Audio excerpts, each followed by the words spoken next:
Muito bom dia a todos, bom dia Sr. Presidente, Sr. Vice-Presidente, todos os vereadores, público e colegas aqui presentes. Venho hoje aqui falar um pouco da ação climática em Cascais, no município. O trabalho tem sido desenvolvido aqui no município, porque a ação climática, as alterações climáticas é uma problemática que estamos todos bem cientes dos seus impactos na nossa vida e na sociedade. Cascais, desde 2009, tem vindo a trabalhar nesta temática, sendo pioneira em ação climática. Aqui temos algumas imagens de alterações climáticas que nós sentimos aqui no município. Nós, município, junto à costa, os fenómenos extremos muitas vezes têm maior impacto aqui em nosso município, mas nós temos vindo a desenvolver um trabalho real e demonstrativo do que nós podemos fazer nisto da ação climática. A ação climática não é só medidas, a ação climática é preparar o nosso futuro e pôr-nos à prova e reduzir este impacto destes mesmos.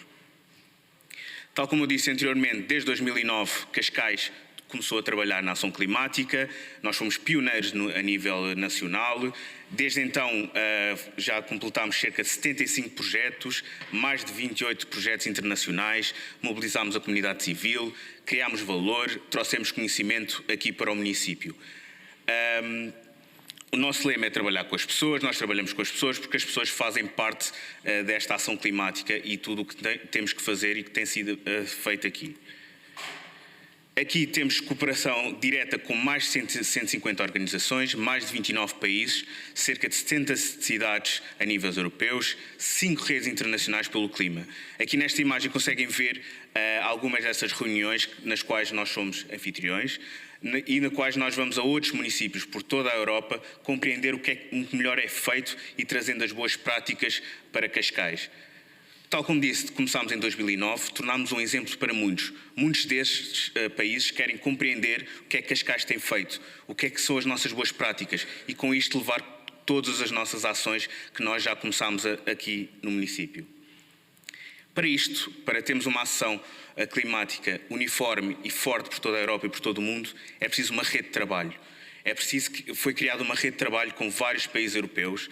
Conseguimos trazer para Portugal, para Cascais, nos últimos 2 anos, as 2 maiores conferências europeias de ação climática, no qual nós demonstramos o nosso papel ativo em toda essa ação climática e tudo o que tem sido feito, tornando-nos um exemplo novamente e a Europa vê-nos a nós como exemplo. Mas para continuarmos a trabalhar, é preciso um plano, é preciso planear o que é que nós temos de fazer, é preciso saber o que é que são as medidas e os indicadores para realmente compreendermos o que está a ser feito. Sendo assim, demonstra aqui um pouco o caminho que nós temos feito no município para atingir e alcançar este plano que foi aprovado há muito pouco tempo, em abril deste mês. Em 2009 começámos a elaborar planos. Aqui marco 2 grandes datas. 2017 foi aprovado o Plano de Ação para a Adaptação às Alterações Climáticas de Cascais, o primeiro plano a nível nacional. Este plano foi transversal a todo o município, todas as unidades orgânicas da Câmara, empresas municipais e empresas que prestam serviço ao município.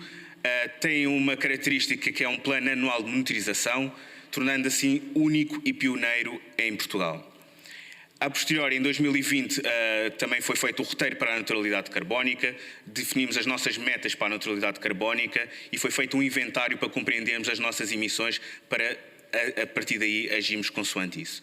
Sendo assim, é preciso atualizar, é preciso compreendermos o que é feito desde 2017 continua atual. E para isso foi feito o Plano Municipal de Ação Climática de Cascais, também em conformidade com a Lei de Base do Clima, mas também facilitou o acesso aos fundos europeus e nacionais para a adaptação e mitigação e permitiu-nos atualizar a nossa visão para 2030 e preparar o 2050 para compreender se os outros planos estavam realmente atualizados e se as medidas iam transitar. Este processo foi feito em consultoria com toda a universidade, com todas as unidades orgânicas do município, tornando assim novamente essa transparência transversal para todos aqui. Este plano tem 3 grandes vertentes: adaptação, mitigação e pobreza energética. Falando agora da adaptação e mitigação e o que é que tem real aqui casos que temos feitos aqui no município. Adaptação e resiliência. Apresento-se aqui a última monitorização anual de 2024 destas 80 ações que estavam presentes no plano de 2017. Como podem ver, estamos a ter uma taxa de implementação muito grande, cerca de 75% destas medidas já estão a ser implementadas, algumas já concluídas, outras a implementação contínua, e estas focam-se em grandes eixos. Restituir os serviços de ecossistemas, tecnologia e monitorização ambiental, promover a segurança e bem-estar da população, aumentar a literacia climática e a governança participativa. Tal como disse, isto é um processo de todos têm que fazer parte. Para além disso, também temos promovido outras atividades, mais ações, temos aqui os sistemas meteorológicos, temos a população a participar nas nossas atividades. Temos o Fundo Adapte Cascais, que já teve 2 edições, que tivemos 16 entidades beneficiárias, mais de 278 ações, quase cerca de 4.000 pessoas envolvidas. Este projeto, também pioneiro em Cascais, já recebeu alguns méritos internacionais, como o prémio da BMW, o Urbact Good Practice. Com isto foi o primeiro projeto em que a sociedade civil fez parte. Puseram as mãos à obra e fizeram algumas ações que eles próprios se candidataram. Continuando na adaptação, temos a renaturalização das nossas ribeiras, temos aqui o exemplo da Ribeira das Vinhas, foi totalmente naturalizada, demos espaço de bem-estar e lazer para a população. Aqui na imagem, no lado direito, conseguimos ver a redução do impacto caso haja uma cheia em Cascais. Também temos um sensor de caudal que foi instalado. Temos um sensor de cheia na Baixa de Cascais que nos permite avaliar e perceber quando existe alguma situação de risco, de forma a termos tempo para ter meios para prevenir e reduzir o impacto. Em relação aos espaços verdes urbanos, o trabalho que tem sido desenvolvido pela Cascais Ambiente, cerca de 141 espaços de recreio e lazer. Aqui temos os dados referentes a 2024, cerca de 15.000 plantações. Temos as terras de Cascais com as hortas comunitárias, cerca de 46 projetos, 100.000 metros quadrados de área agrícola. Todo o trabalho que tem sido desenvolvido pelos nossos colegas. Temos aqui os dados da nossa produção, cerca de 10 mil quilos de hortícolas, que dá-nos uma faturação de cerca de 31 mil euros anualmente. Estes dados são de 24 e 25. Temos as nossas hortas nas escolas, cerca de 70, mais de 6 mil alunos, 300 professores. Nós temos vários projetos a nível das hortas, cerca de 26 projetos. Estamos a trabalhar a nível todo no nosso município. Como isto a ação climática é um trabalho transversal, não se baseia apenas no Departamento de Ação Climática, mas todas as unidades orgânicas, temos este trabalho de cooperação entre todos no município.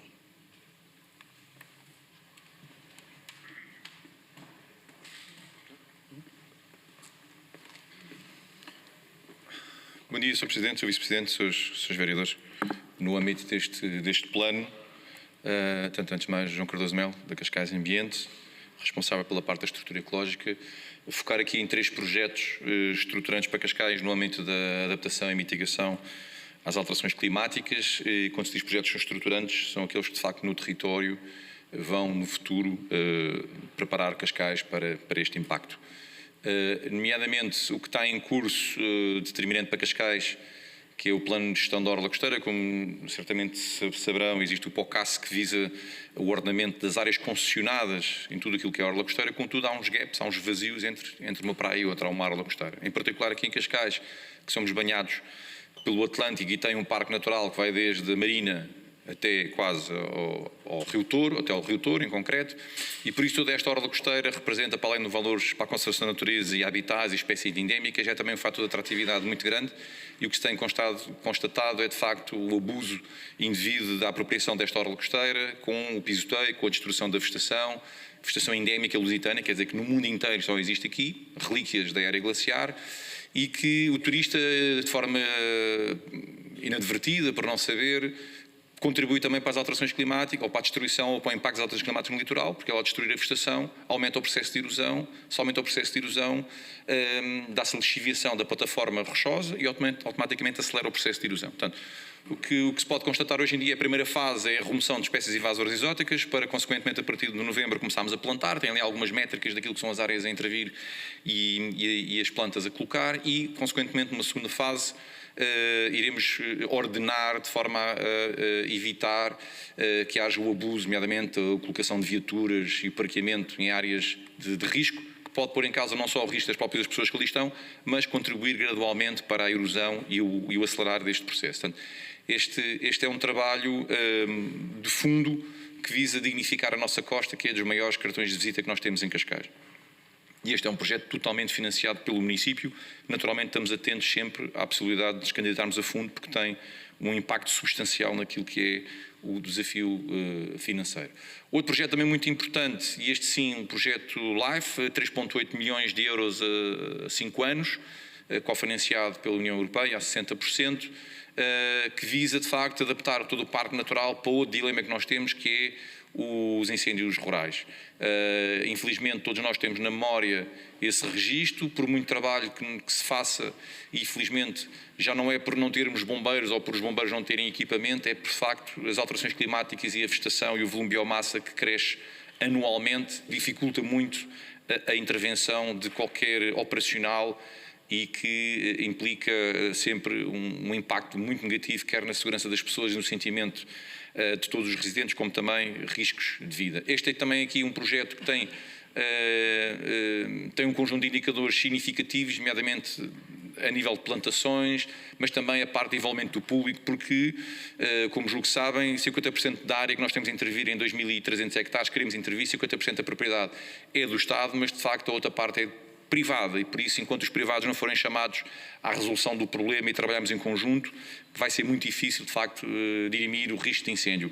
É esta uma das questões e um dos desafios que temos que fazer, a constituição de uma zona de intervenção florestal, trabalhar privados e públicos num modelo de gestão integrada, onde de facto consigamos reduzir o risco de incêndio. Hoje, por exemplo, estamos a intervir em conjunto com o ICNF na zona do Raso Abano, uma zona privada, mas de alto risco de incêndio, porque o proprietário nunca lá fizeram nada, e estamos a fazer faixas de gestão de combustível, aceiros, exatamente neste mecanismo de interajuda entre público e privado para reduzir o risco de incêndio para todos, porque quando toca a incêndio, quem vai sempre socorrer são os bombeiros e é sempre o erário público que vai ter que financiar essa operação, e por isso mais vale a pena prevenir e mitigar o risco do que ficarmos aqui a gladiar-nos numa fase inicial.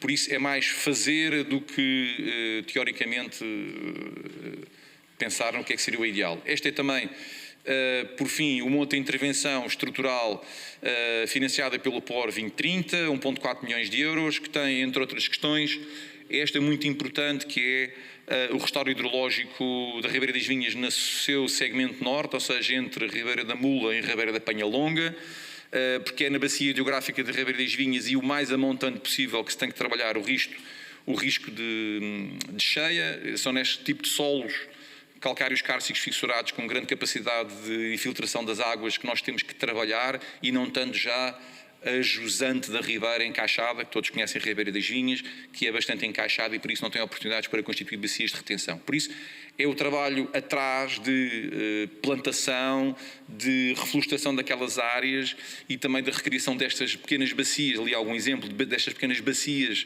de retenção, que vai fazer a infiltração e o recarga dos aquíferos e reduzir o período de retorno dessa água à Baixa de Cascais, e com isso gradualmente reduzimos este risco de cheia. Para além de todas as questões relacionadas com a biodiversidade e a reconstituição das galerias ripícolas, que são naturalmente determinantes como corredores ecológicos e áreas que prestam serviços aos ecossistemas que todos nós aqui em Cascais beneficiamos, nomeadamente pela qualidade do ar, pelo ruído e também, naturalmente, pela fruição de todos aqueles que têm o gosto de subir a Ribeira das Vinhas, que hoje em dia já há volta de 2.000 pessoas a cada 15 dias que circulam por ali. Estes são, de facto, projetos estruturantes que estão a acontecer no terreno, que não têm um impacto amanhã, não têm um impacto, se calhar, a 3 ou 4 anos, mas que gradualmente vão-nos conferir essa capacitação de Cascais ser um território mais resiliente e adaptado às alterações climáticas. Muito obrigado. Tal como disse no início, temos a adaptação e a mitigação. A mitigação é reduzir os nossos gases. O que é que tem sido feito no município? Aqui podemos ver a redução desses gases de efeito de estufa aqui no município. Temos desde 2015 e 2023. Podemos concluir realmente as nossas medidas estão a ter impacto nesta redução dos gases. Dentro do roteiro de neutralidade carbónica tínhamos 21 medidas previstas, algumas já estão em curso e outras em implementação contínua. Em Cascais também fui o pioneiro na rede de transportes pública gratuita no município, sendo uma das medidas também inseridas nisto. Também temos as medidas da descarbonização da nossa frota, que está a ser feito, a implementação do hidrogênio. Para além disso, temos projetos mais a nível local, temos a utilização do óleo alimentar para a produção de biodiesel, temos aqui a utilização dos alimentos produzidos localmente e a utilização dos próprios munícipes com o forno comunitário e a cozinha comunitária da Adorana e Cabeça de Moro. Temos aqui os novos projetos a iniciar relativamente aos têxteis e tudo isto, a aplicação Mobi Cascais, e tudo isto tem sido feito. Para além disso, em Alcabidez temos outro projeto chamado eGenerate, que basicamente nós começámos por colocar painéis fotovoltaicos em edifícios municipais. A partir disso vai haver um aumento e o excedente vai ser redirecionado para as famílias. Também temos feito um projeto chamado Energy Café, que muito sucintamente são reuniões com os munícipes a explicar como melhor gastar a energia e como utilizar esta energia. Começamos com as crianças, com pequenos jogos de cartas a explicar qual a quantidade de tempo que seria necessário, por exemplo, pedalar para ter a sua PlayStation ligada durante 1 minuto, e depois assim partimos para os pais durante 1 hora, e depois partimos para os pais para eles perceberem ou tiverem alguma dificuldade em relação às suas faturas de eletricidade. Para além disso, temos um projeto chamado Rivelio, que consiste no planeamento da descarbonização da orla costeira. Estes ensinamentos poderão-nos trazer grandes benefícios e indicadores para inserirmos no nosso planeamento estratégico, no nosso PDM.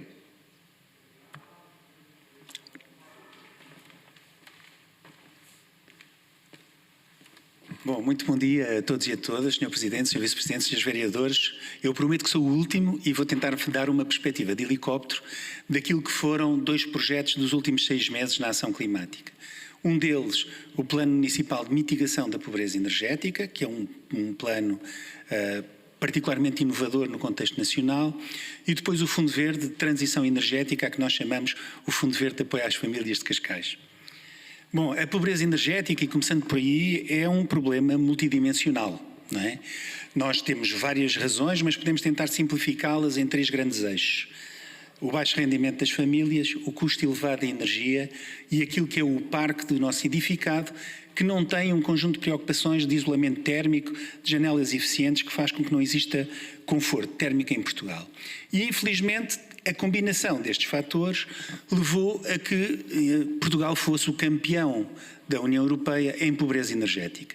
Múltiplos indicadores também aí aparecem, mas eu diria que há 2 muito significativos. O primeiro é que mais de 20% dos portugueses dizem que não têm condições financeiras nem técnicas para aquecer a sua casa no inverno. Se passarmos para o verão e para dias muito quentes, então já são 38% de portugueses que dizem que não têm conforto térmico no verão. E, portanto, muitos outros indicadores existem, mas acho que assim já ficamos com uma fotografia mais ou menos rápida do que acontece em Portugal.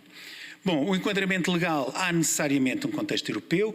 O Pacto Ecológico Europeu tem uma preocupação óbvia pela pobreza energética. Mais de 50 milhões de famílias na Europa vivem em pobreza energética e, portanto, naturalmente que a Lei Europeia do Clima e o pacote Objetivo 55 já têm também estas preocupações. Em Portugal, há uma declinação em cascata destas preocupações para a legislação nacional e, portanto, a nossa Lei de Bases do Clima tem naturalmente esta preocupação e temos mesmo uma estratégia nacional de longo prazo para combate à pobreza energética a ser implementada também por este Governo.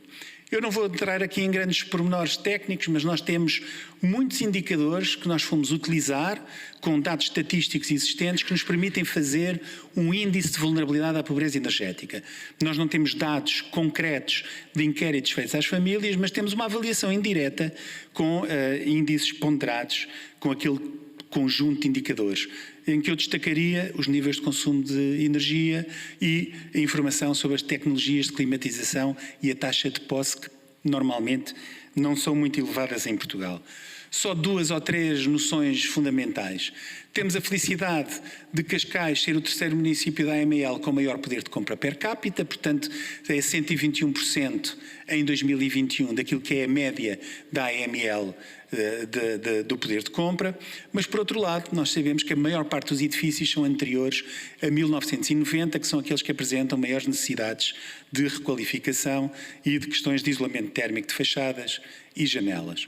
Por outro lado, os dados que nós fomos encontrando deixam-nos ter a percepção que cerca de 29% da população de Cascais tem um potencial de pobreza energética. Estes são os dados necessariamente da edificação em Cascais e, portanto, nós vemos que a maioria é anterior a 1990 e à regulamentação que foi feita para o isolamento térmico de edifícios e, portanto, a nossa visão deste plano é do combate à pobreza energética em 25 até a sua erradicação em 2050, em alinhamento plano com a lei nacional e com as diretivas europeias. Temos 4 eixos fundamentais de atuação. Eu só dar-vos nota de que toda a lógica destes eixos de atuação prende-se com um conjunto de indicadores que têm metas por década até 2050. Não vou entrar aí em grandes pormenores, mas na verdade para a habitação, naturalmente que o aumento do desempenho energético das habitações é uma questão central e a descarbonização do consumo energético também, e aqui leia-se em eficiência energética, produção descentralizada de energia e eletrificação no setor residencial. E, portanto, estas medidas nós temos a felicidade de já as ter todas integradas no Fundo Verde de Apoio às Famílias, como veremos mais à frente, mas, portanto, há aqui, de facto, um alinhamento com aquilo que é uma lógica europeia e nacional. Quanto aos serviços de energia, a ideia é que nós possamos diminuir o número de agregados com dificuldades em pagar os serviços. O nosso departamento, o DDS, já tem muitas iniciativas nesta área e também assumir a proteção de consumidores vulneráveis em risco de pobreza energética, e isso significa diminuir esses números com apoio à requalificação das casas. No terceiro eixo, a ação territorial integrada, eu destacaria aqui a intervenção da Cascais Envolvente. Portanto, a Cascais Envolvente tem vindo a fazer um conjunto de intervenções ao abrigo do PRR e não só, de requalificação da habitação pública municipal em Cascais, e desse ponto de vista há um número muito significativo de residências que estão a ser intervencionadas. Deixava aqui uma nota também para os espaços de energia. Nós abrimos em fevereiro em Cascais 2 espaços de energia e o nosso objetivo para 2030 é termos um por cada freguesia, união de freguesias. Os espaços de energia são espaços que visam fomentar a literacia energética e apoiar os municípios naquilo que é o acesso a candidaturas a fundos, sejam nacionais, sejam locais, numa lógica de transição energética justa. A capacitação e a disseminação, pronto, temos aqui a mesma lógica com os vários indicadores. Eu diria que aqui aumentar a capacidade de identificação de agregados familiares em situação de pobreza é uma questão óbvia, e nós temos inquéritos a acontecer no âmbito do Fundo Verde em que vamos perceber quais são daqueles que são os nossos candidatos, aquelas pessoas que já tinham uma situação grave de pobreza energética. E eu destacaria também aqui a estimulação da formação de profissionais no universo municipal e do setor social, e aquilo que aconteceu também no Fundo Verde é que 6 IPSS tiveram 3, 4 técnicos por cada uma formados em eficiência energética, em literacia energética, em pobreza energética, e portanto nós hoje em dia temos em Cascais uma rede que nos pode ajudar a suportar um conjunto de medidas, como foram as que apresentadas, mas destacando também a necessidade de nós atrairmos para o ecossistema científico para projetos em Cascais. E, portanto, nós temos a bordo a Faculdade de Ciência e Tecnologia da Universidade Nova de Lisboa, que nos vai permitir, no caso do Fundo Verde, ter um conjunto, um set de KPIs que nos vão permitir avaliar a dimensão e o alcance e o impacto que este projeto tem num conjunto de escritores que veremos mais à frente. Passava então para o Fundo Verde. Nós sabemos que estas são as medidas que são apoiadas, não é? Painéis fotovoltaicos, janelas eficientes, o isolamento térmico, a substituição de eletrodomésticos e a inovação de sistemas de aquecimento e arrefecimento. Um dos fatores distintivos deste Fundo de Transição Energética Justa é a mediação das IPSS. As IPSS, entrando a bordo deste projeto, permitem-nos uma grande capilaridade a aceder a famílias que normalmente estavam excluídas de outros apoios, permitem-nos ultrapassar os déficits de literacia digital que muitas famílias destas sentem e, portanto, ajudam-nas a preencher, a recolher os documentos habilitantes, preencher as candidaturas e chegar a bom termo nessas candidaturas. E ainda também particularmente relevante, fazem os pagamentos adiantados aos instaladores fornecedores, fazendo com que essas famílias não tenham que fazer adiantamentos e serem só reembolsadas depois. E, portanto, este modelo que aqui criámos tem um conjunto de racionais subjacentes aos apoios progressivos que ali estão. Portanto, no primeiro e segundo escalão temos 100% de financiamento, terceiro e quarto escalão de IRS 90% e quinto e sexto escalão um financiamento variável decorrente do racional das tipologias a intervencionar. E, portanto, eu destaquei ali a amarelo, por um lado, o isolamento térmico, que nós temos apostado muito que possa ser realizado, porque é provavelmente a medida mais custo-eficaz que se pode fazer, em detrimento, por exemplo, dos painéis fotovoltaicos, em que só suportamos 50%, uma vez que já existe um mercado que está estabelecido e que, portanto, é possível, através da concessão de coberturas, instalar painéis fotovoltaicos sem custos.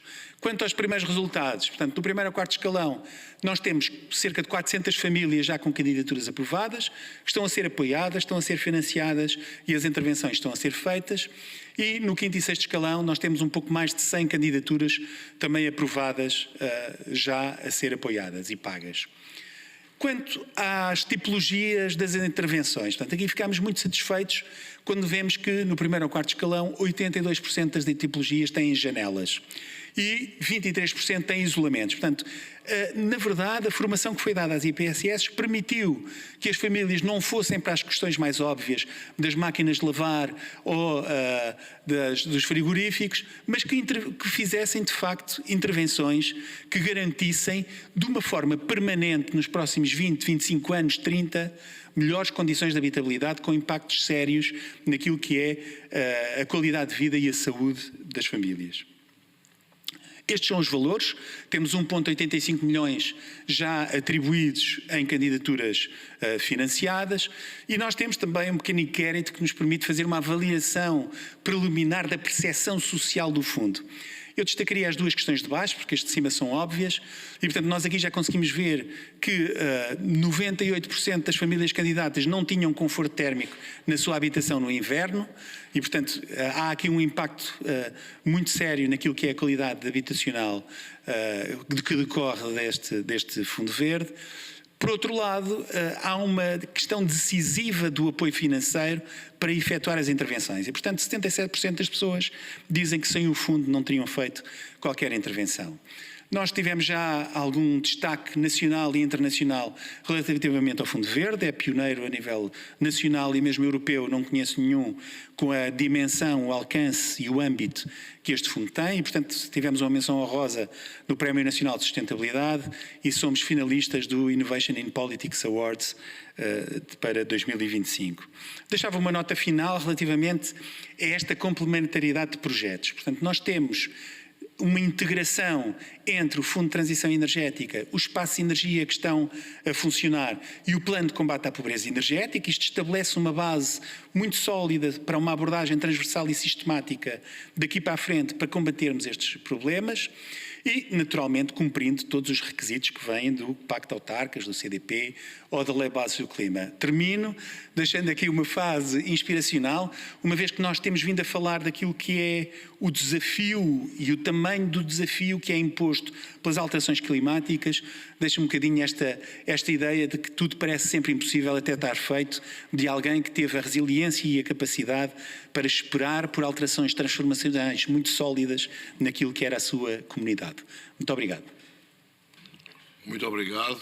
Queria só fazer dois comentários prévios. Em primeiro lugar, dar os parabéns à equipa que tem estado já há algum tempo a esta parte a trabalhar estas matérias na Câmara Municipal de Cascais, tendo consciência de que já muito foi alcançado, mas sem nunca perder a noção do muito que falta fazer. Ou seja, de facto estamos perante uma situação grave que nos afeta já a todos e que tem tendência para continuar a afetar ainda com maior incidência e com maior gravidade e, portanto, tem sido isso que tenho transmitido também às equipas, é de que devemos, obviamente, celebrar e festejar o já alcançado e, portanto, e que ainda mais é reconhecido, quer do ponto de vista nacional, europeu e mesmo em termos internacionais, mas isso não nos pode fazer adormecer em relação a todo o desafio que nós e toda a comunidade tem pela frente. E é nesta medida de toda a comunidade tem pela frente é que necessariamente nós somos uma pequena gota num oceano muito mais vasto. Agora, se cada um de nós, público, privado, pequenas empresas, médias empresas, grandes corporações empresariais e no poder, aos vários níveis do poder, do local ao regional, ao nacional, ao europeu e ao próprio mundial, se não tivermos em conta esforços que confluam no mesmo sentido, nós teremos resultados que certamente não serão os mais positivos. De qualquer dos modos, estamos a fazer o nosso caminho, a assumir aquilo que é as nossas responsabilidades, com uma outra também identificação, é que o grau de iliteracia destas matérias é enorme. E, portanto, essa iliteracia acaba por nos prejudicar a todos, porque muitas das vezes são utilizadas de uma forma que vai contra a própria democracia, ao serem utilizadas por movimentos populistas, demagogos, extremistas, que acabam por confundir ou tentar confundir e acabam por baralhar o próprio espaço público e, com isso, criar algum descrédito em relação às próprias instituições, quer sejam aquelas que não estão a fazer nada, quer sejam aquelas que estão a fazer o que lhes é possível irem fazendo. E, portanto, isso também é um combate, ou seja, quando eu vejo este tipo de matérias e de causas, não o vejo apenas e só no sentido estrito, vejo num sentido mais alargado, que é no sentido de tentar quebrar os pilares de confiança, e ao quebrar os pilares de confiança estão a tentar quebrar os próprios pilares da democracia. E isso ainda agrava mais o problema, o que significa que ainda nos exige mais e mais depressa que tenhamos capacidade de implementar um conjunto de políticas. E, portanto, eu ia pedir se esta apresentação, penso que não foi entregue no GAOM, mas que seja entregue para constar da própria ata, porque depois a própria ata relata aquilo que estamos aqui a falar e depois terá o suporte na apresentação que foi feita. E dito isto, o Sr. Vereador João Rui dos Santos, faça favor. Muito obrigado, Sr. Presidente. Eu vou ser muito breve. Eu tenho pouco a acrescentar àquilo que foi aqui dito. Eu gostei bastante da apresentação, embora reconheça que é de difícil assimilação e, por isso, fico satisfeito por vir a ter acesso ao documento. Fiquei a saber um pouco mais daquilo que se faz aqui em Cascais, na área do ambiente, nomeadamente o impacto que tem aquela que é uma excelente medida, que é o Fundo Verde. E por isso só queria agradecer mais uma vez e dar os parabéns à Cascais Ambiente. Muito obrigado.